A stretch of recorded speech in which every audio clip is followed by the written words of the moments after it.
자, 오후 예배에 오신 여러분들 환영합니다. 우리 옆에 분들과 함께 이렇게 인사할까요? 하나님의 은혜와 평강이 당신과 함께 하기를 바랍니다. 그렇게 한번 인사하겠습니다.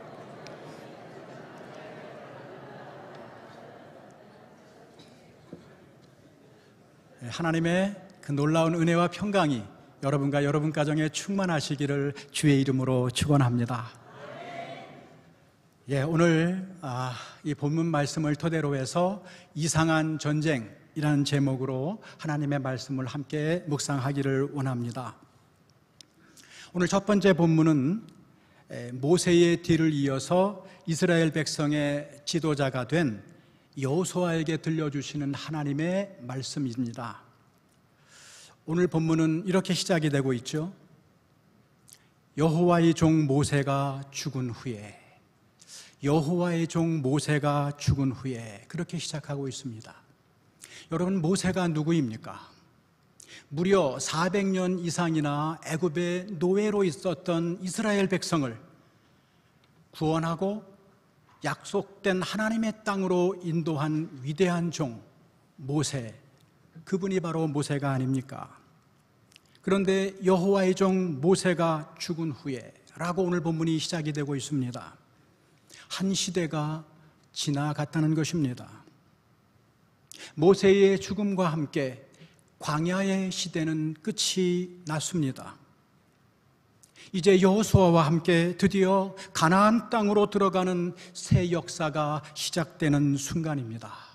우리 1장 2절 말씀 다 함께 읽어보겠습니다. 자, 시작.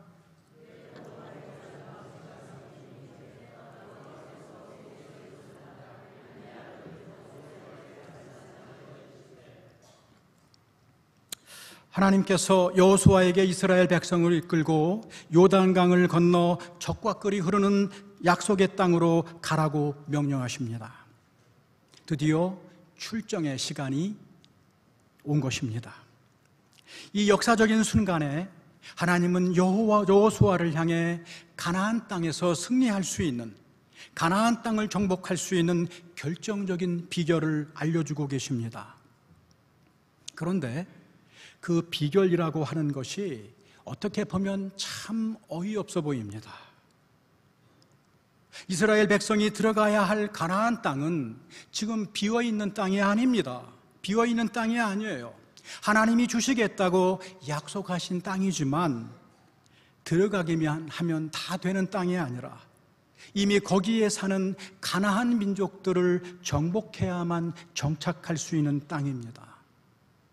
더구나 그 민족들은 건장하고 잘 훈련된 군사들을 가지고 있었지만 지금 이스라엘 백성은 한마디로 오합지졸이라 해도 과언이 아닐 것입니다. 그렇다면 여호수아를 부르시면서 무슨 좋은 전략을 가르쳐 주시거나 강한 군사력을 척하고 제공해 주시면 좋을 것 같은데 그런 것이 아니라는 거죠. 다만 두려워 말라고 말씀하십니다. 무조건 마음을 강하게 하고 담대히 하라고 말씀하십니다. 그것도 한 번만 말씀하시는 것이 아니라 3번씩이나 반복하십니다. 6절에 보면 강하고 담대하라 그렇게 말씀하십니다. 7절에도 보면 오직 강하고 극히 담대하여 그렇게 말합니다. 9절에도 보면 내가 네게 명령한 것이 아니냐, 명령하시는 거예요. 명령하신 것이 아니냐, 강하고 담대하라, 두려워하지 말며 놀라지 말라 말씀하십니다. 그만큼 졸지에 이스라엘의 지도자가 된 여호수아의 그 현재의 마음 신경을 보여주는 것일 수도 있어요. 얼마나 두렵고 얼마나 떨렸겠습니까? 그 마음을 어쩌면 하나님이 아시고 강하고 담대하라 3번씩이나 말씀하시는지도 모르겠습니다. 그런데 왜 강하고 담대해야 하는가 하면 하나님이 함께 해주시기 때문이라는 것이죠.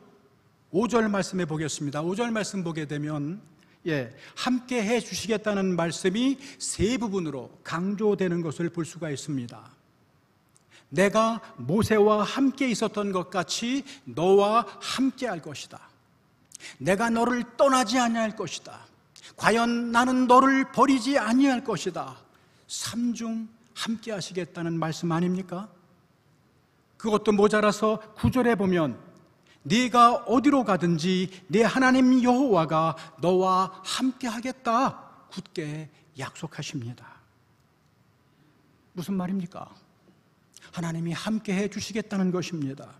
하나님이 다 책임져 주시겠다는 것입니다. 그저 여호수아는 딱 한 가지만 하는 거예요. 여호수아는 딱 한 가지만 하라는 것입니다. 그것이 무엇인가 하면 7절에 나와 있습니다. 자, 7절 말씀 우리 다 함께 읽어보겠습니다. 시작.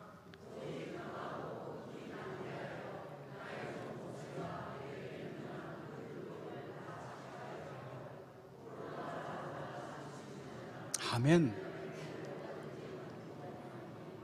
또한 8절에 보게 되면 이 율법책을 내 입에서 떠나지 말게 하며 주야로 그것을 묵상하여 그 안에 기록된 대로 다 지켜 행하라, 그렇게 말씀하고 있습니다. 다시 말해서 좌로나 우로나 치우치지 말고 똑바로 서서 하나님만 바라보고 그 말씀에만 순종하라는 명령입니다. 이렇게만 하면 내가 어디로 가든지 형통할 것이다, 그렇게 약속하십니다. 참 기가 막힌 말씀입니다. 이러한 이상한 전쟁의 비법이 또 어디에 있겠습니까? 전쟁에서 승리하기 위해서는 강력한 무기가 필요하고 좋은 전략이 필요하고 잘 훈련된 군사들이 필요한 법입니다. 그러나 하나님은 다만 마음을 강하게 하고 좌로나 우로나 치우치지 말고 하나님만 똑바로 바라보고 그분의 말씀에만 순종하라, 그렇게 말씀하십니다. 그러면 어디로 가든지 성공할 수 있다는 것이지요. 결국 가나안 땅의 싸움은 군사력과 힘의 싸움이 아니라 믿음과 순종의 싸움이라는 것입니다. 여러분, 바로 여기에 광야와 가나안 땅의 근본적인 차이가 있습니다. 광야와 가나안 땅의 차이는 공간적인 차이만이 아닙니다. 바로 믿음과 순종의 차이인 것입니다. 광야에서 하나님은 이스라엘 백성의 삶을 가장 구체적으로 인도해 주셨습니다. 여러분 다 아시죠? 밤에는 불기둥, 낮에는 구름기둥, 먹을 것이 없을 때는 만나와 메추라기를 주시고 마실 것이 없을 때에는 반석에서 생수를 내어주셨습니다. 제가 아는 한 이 인류의 역사에서 하나님이 이렇게 구체적으로 한 민족을 돌보시고 공급해 주신 사건은 제가 들어본 적이 없습니다. 그게 바로 광야에서 있었던 일입니다. 저는 학생들을 인솔해서 이스라엘 성지에 여러 번 다녀온 적이 있습니다. 출애굽의 여정을 따라 이집트에서 시내산을 거쳐 이스라엘로 들어가는 먼 여정에 우리들이 버스 안에서 본 것은 황량한 광야뿐이었습니다. 끝없이 펼쳐지는 것이 바로 광야였습니다. 열기는 또한 얼마나 뜨거운지요. 버스 밖을 나가질 못하고 버스 문을 열지 못합니다. 열기 때문에. 그 끝없이 펼쳐지는 광야를 바라보면서 제가 느낀 점은, 이 하나님의 도움 없이는 단 하루도 살 수 없는 것이 바로 광야구나 라는 것이었습니다. 그러나 여러분, 이스라엘 백성이 무려 40여 년 동안이나 광야 생활을 하는 동안 그들 중 못 먹어서 굶주려서 죽은 사람 한 사람도 없습니다. 그 광야에서 물이 없어서 갈증으로 죽은 사람 한 사람도 없습니다.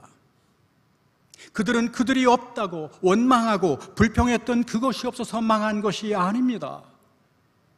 오히려 그들이 실패한 것은 하나님을 온전히 신뢰하지 못하고 말씀에 굳게 서지 못했기 때문입니다. 그래서 여러분, 민수기 14장 22절 23절에 보면 출애굽한 백성들이 왜 가나안 땅에 들어가지 못하고 광야에서 죽었는지 그 이유를 이렇게 설명하고 있습니다. 제가 좀 쉬운 표준세 번역으로 읽어드릴 테니까 여러분 한번 비교해 보세요. 나의 영광을 보고도, 내가 이집트와 광야에서 보여준 이적을 보고도 10번이나 거듭 나를 시험하고 내 말에 순종하지 않는 사람들은 어느 누구도 내가 그들의 조상들에게 주기로 맹세한 그 땅을 못 볼 것이다. 나를 멸시한 사람은 그 어느 누구도 그 땅을 못 볼 것이다. 그렇게 말씀하고 있습니다. 한마디로 하나님의 놀라운 은혜와 기적을 체험했음에도 불구하고 그들은 하나님을 온전히 신뢰하지 못했고 그분의 말씀에 순종하지 못했기 때문에 며칠이면 갈 만한 거리를 40년 동안이나 헤매고 결국에는 20살 이상 된 사람들은 가나안 땅에 들어가지 못했던 것입니다. 그들은 하나님의 함께하심과 인도하심을 믿지 못했어요. 사람이 떡으로만 사는 것이 아니라 하나님의 말씀으로 산다는 그 진리를 깨닫지 못했습니다. 그래서 실패한 세대가 바로 광야의 세대입니다. 그러나 이제 가나안 땅의 세대는 광야의 세대와는 좀 다릅니다. 온전히 하나님께 순종하는 법을 배운 사람들입니다. 여호수아에게 말씀하신 것처럼 오직 하나님만 의지하고 하나님의 말씀에 순종하면 모든 것이 형통한다는 것을 깨달은 세대들입니다. 7절을 다시 한번 읽어보겠습니다. 7절 말씀 제가 읽어드립니다. 오직 너는 마음을 강하게 하고 극히 담대히 하여 나의 종 모세가 네게 명한 율법을 다 지켜 행하고 좌로나 우로나 치우치지 말라. 여러분, 바로 이 지점이 가나안 땅입니다. 바로 여기가 가나안 땅입니다. 좌로나 우로나 치우치지 말고 하나님의 말씀을 잘 지켜 행하는 그 지점이 바로 가나안 땅이고 그 지점에 서기만 하면 어디로 가든지 형통하는 역사가 나타난다는 것입니다. 그러므로 중요한 것은 군사력이 얼마나 강하고 약한가 그런 것이 아니라는 것입니다. 환경이 얼마나 열악하고 불리한가 그것이 아니라 얼마나 주어진 그 자리에서 하나님을 똑바로 쳐다보고 그분의 말씀대로 살아내느냐, 거기에 따라 가나안 땅이 결정된다는 것입니다. 그러나 이러한 삶이 쉽지 않다는 것 저도 알고 여러분도 잘 알고 있지 않습니까? 하나님도 너무나 잘 아십니다. 그래서 마음을 강하게 하고 담대히 하라, 계속 그렇게 말씀하시는 거예요. 마음을 강하게 해야 돼. 담대해야 돼. 어떻게 그럴 수 있어요? 내가 너와 함께 할 거야. 너를 떠나지 않을 거야. 과연 버리지 않을 거야. 얼마나 더 말해야 그 하나님의 말씀을 믿을 수 있을까요? 나와 함께 하신다는 사실을 믿음으로써만 내 마음을 강하게 하고 담대하게 할 수 있습니다. 여러분, 마음을 강하고 담대하게 해서 적군과 용감하게 싸우라는 게 아니에요. 마음을 강하게 해서 적군과 용감하게 싸우라는 것이 아닙니다. 모든 싸움은 누가 하십니까? 하나님이 하십니다. 전쟁은 여호와께 속한 것입니다. 여리고성의 전투 하나만 봐도 그것을 할 수 있지 않습니까? 그러면 왜 우리가 마음을 강하게 하고 담대하게 해야 됩니까? 험난한 전쟁터에서 하나님만 바라보고 나아가는 일이 결코 쉽지 않기 때문입니다. 내가 마음을 굳게 하지 않으면 하나님보다 환경을 먼저 보게 돼 있습니다. 내가 마음을 담대히 하지 않으면 골리앗과 같은 상대의 강한 힘을 먼저 보게 됩니다. 하나님의 말씀대로 살면 죽을 것 같아요. 하나님의 말씀대로 살면 아무것도 안 이루어질 것 같아요. 싸움에 질 것 같아요. 연약하고 초라한 자신을 먼저 보기 때문에 낙심하고 포기하게 됩니다. 그러면 그 싸움은 지는 것입니다. 그러므로 마음을 강하게 하고 담대히 하여 주님만 똑바로 바라보고 나아가라고 말씀하시는 것입니다. 우리 그리스도인들에게는 사업이 실패했든, 자녀 문제 때문에 속상하든, 몸에 질병이 있든 결코 환경 자체가 궁극적인 문제가 아닙니다. 남편이나 자녀나 직장 자체가 문제가 아니라 정말 문제는 나와 하나님과의 관계입니다. 나와 하나님과의 관계입니다. 문제는 그러한 흔들리고 요동한 그러한 상황 속에서도 우리가 얼마나 하나님만 바라보고 하나님만 의지하느냐의 싸움인 것입니다. 내가 그 상황과 환경에만, 그 문제에만 골똘하여 하나님으로부터 시선을 놓치고 하나님으로부터 초점을 놓쳐버리면 여러분, 그 싸움은 이미 지는 싸움입니다. 아무리 여러분의 힘으로 노력으로 하려고 해도 우리가 그 사탄의 세력을, 죄의 세력을, 우리 인간의 욕정을 이겨낼 수가 없다는 것입니다. 그렇기 때문에 우리의 싸움은 결국 믿음의 싸움인 거예요. 내 능력이나 내 지혜나 내 노력으로 판가름 나는 싸움이 아니라 오직 믿음과 순종으로 판가름 나는 싸움인 것입니다. 거꾸로 말하면 우리의 환경이 아무리 열악하고 아무리 흔들리고 요동할지라도 강하고 담대한 마음으로 하나님을 똑바로 바라보고 좌로나 우로나 치우치지 아니하고 하나님의 말씀 앞세워 살게만 하면 그는 가나안 땅에 우뚝 서 있는 것입니다. 거기에 딱 두 발 딛고 서 있다면 아무 걱정하지 마십시오. 이제는 하나님이 일하실 때입니다. 하나님이 일하신다는 것입니다. 하나님의 때에, 아까 그런 기도 하시더라고요. 좀 늦어도 하나님의 때에 가장 아름답게 인도하시는 하나님의 형통을 체험하게 될 것이라는 것입니다. 우리 예수님께서는 이와 똑같은 진리, 이 여호수아의 그 말씀을 마태복음 6장 33절에서 너무나 아름답게 정리해 주시고 요약해 주시고 주석해 주십니다. 오늘의 말씀, 그 말씀을 어떻게 요약하시느냐? 마태복음 6장 33절을 다 함께 읽어보겠습니다. 자, 시작.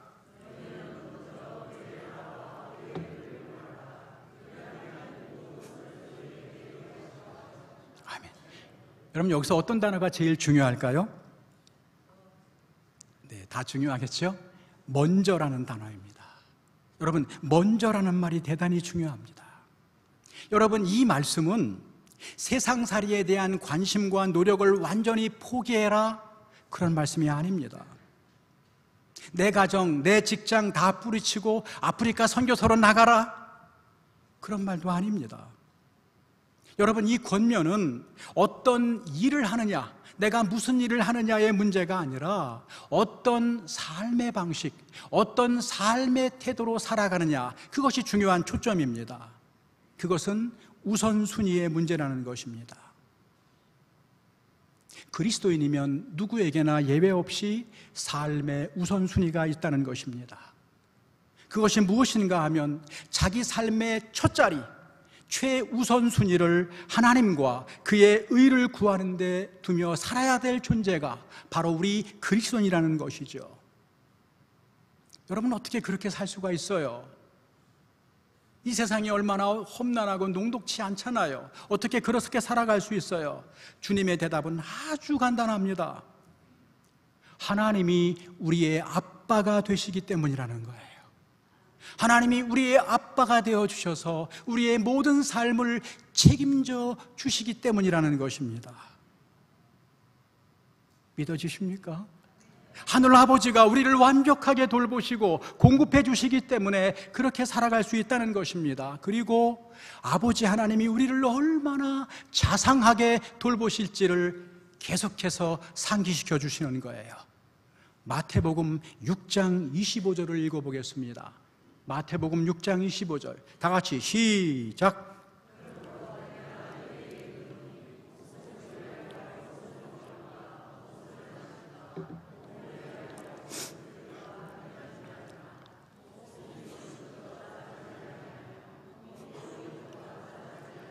아멘. 여러분, 너무나 잘 아시는 말씀, 읽을 때마다 위로가 되는 말씀 아닙니까? 근데 마지막 말씀이 참 중요해요. 몸이 음식보다 중하지 아니하며 몸이 의복보다 중하지 아니하냐. 여러분, 이 말씀은 한마디로 세상 염려 그만하라는 것입니다. 세상 염려 스톱이라는 것입니다. 염려라는 단어는 우리 그리스도인의 사전에는 없다는 것입니다. 그러면서 뭐라고 말씀하시느냐? 목숨이 음식보다 중하지 아니하며 몸이 의복보다 중하지 아니하, 그렇게 반문하십니다. 목숨이 중요합니까? 음식이 중요합니까? 몸이 중요합니까? 옷이 중요합니까? 다 아시죠? 너희에게 더 크고 귀중한 목숨을 주신 분이라면 그것에 필요한 음식 주시지 않겠느냐? 내 몸을 주신 분이라면 그것에 필요한 옷을 당연히 주시지 않겠느냐, 그 말입니다. 더 큰 것, 더 중한 것을 주신 분이라면 그보다 적은 것, 필요한 것 당연히 주시지 않겠느냐, 그 말입니다. 생각해 보세요. 우리 중에 낳은 자식을 먹이지 않고 입히지 않는 자를 어떻게 부모라고 할 수 있겠습니까? 하물며 하늘 아버지가 당신의 자녀들을 그냥 내버려 두실 리가 없다는 거예요. 그냥 내버려 두실 리가 있겠느냐, 그 말입니다. 그러니 세상살이에 대해서 그만 좀 염려해라, 그렇게 말하는 거예요. 그리고는 이어서 예수님은 이제 실습으로 나가십니다. 밖에 나가시는 거예요. 그리고 하나님의 돌보심을 이렇게 설명합니다. 저 공중에 나는 새 있지? 저 공중에 나는 새를 한번 봐. 아무도 돌보는 사람이 없잖아. 근데 얼마나 자유롭게 잘 살아가고 있니? 하나님이 돌보시기 때문이야. 저 들에 핀 백합화를 한번 봐. 솔로몬의 옷보다 더 아름다운 저 들풀. 그러나 오늘 아궁이에 던져질지도 모를 더 들풀. 누가 돌보신다? 하나님이 돌보신단다. 한낱 미물도 이렇게 돌보시는데 하물며 하늘 아버지께서 자녀들인 너희야 얼마나 더 잘 돌보시겠니? 이제 그만 좀 염려해. 좀 여유 좀 가져. 그렇게 깝깝하게 살지 마. 하나님 한번 바라봐. 그 말씀입니다. 또한 예수님께서는 6장 32절에서 이렇게 말씀하십니다. 너희 천부께서 이 모든 것이 너희에게 있어야 할 줄을 아시느니라. 난 이 말씀 너무 좋아요. 너희 천부께서 이 모든 것이 너희에게 있어야 할 줄을 아시느니라. 이 모든 것이 뭐예요? 이방 사람들이 계속해서 구하고 또 구하는 세상살이에 대한 것, 그 모든 것이 너희에게 있어야 할 줄을 아신다는 것입니다. 하나님은 다 아신다는 거예요. 이 세상을 만드신 분이 우리에게 있어야 할 것, 우리에게 필요한 것이 무엇인지 다 알고 계신다는 것입니다. 다 아신다면 알아서 주시지 않겠느냐. 필요하면, 네 욕심이 아니라 필요하면 어려우니 주시지 않겠느냐. 그러니 그만 염려 붙들어 매라, 그 말입니다. 여러분, 이 말씀 믿음으로 받아들이셔야 됩니다. 먹을 것, 입을 것 하늘 아버지가 알아서 다 책임져 주신단다. 쉽게 말하면 하나님이 내 아빠야, 하나님이 내 아버지야, 그 뜻입니다. 그러니 너는 딱 한 가지만 해. 너는 딱 한 가지만 하면 돼. 그것이 뭔가 하면 먼저 하나님의 나라와 의를 구하며 살아라, 그 말입니다. 먼저 하나님의 나라와 의, 우선순위를 바르게 하며 살라는 거예요. 그 말은 우리 삶의 매 순간마다 하나님 먼저 의식하고 하나님의 뜻 먼저 헤아리며 하나님의 마음 먼저 헤아리며 살아가라는 말씀입니다. 내가 앞장서지 말고 하나님이 앞장서게 하시라는 거예요. 우리는 내일 무슨 일이 일어날지도 모르고 한 치 앞도 내다보지 못하잖아요. 근데 우리 하나님은 영원을 사시는 분이잖아요. 근데 왜 우리가 앞장서요? 잘 알지도 못하면서 하나님이 앞장서도록 하게 하시라는 것입니다. 하나님 아버지가 너의 모든 것을 책임져 주실 것이니 너는 다만 좌로나 우로나 치우치지 말고 똑바로 서서 하나님만 바라보고 하나님의 뜻 먼저 구하며 살라는 것입니다. 이것이 바로 하나님의 자녀들이 마땅히 살아야 될 라이프 스타일, 삶의 방식이라는 거예요. 무엇을 하느냐의 문제가 아니라 무엇을 하든 내가 어떤 삶의 태도로 하느냐, 그것이 6장 30절의 중요한 핵심 메시지라는 것입니다. 여러분, 이 우선순위가 무너지는 그리스도인이란 존재할 수 없어요. 우리의 삶의 초점이 하나님이 아니라 이 세상에 두어지는 순간 우린 믿음의 싸움에서 지는 것이고 아무리 발버둥 쳐도 염려와 문제의 악순환에서 벗어날 수가 없게 되는 거예요.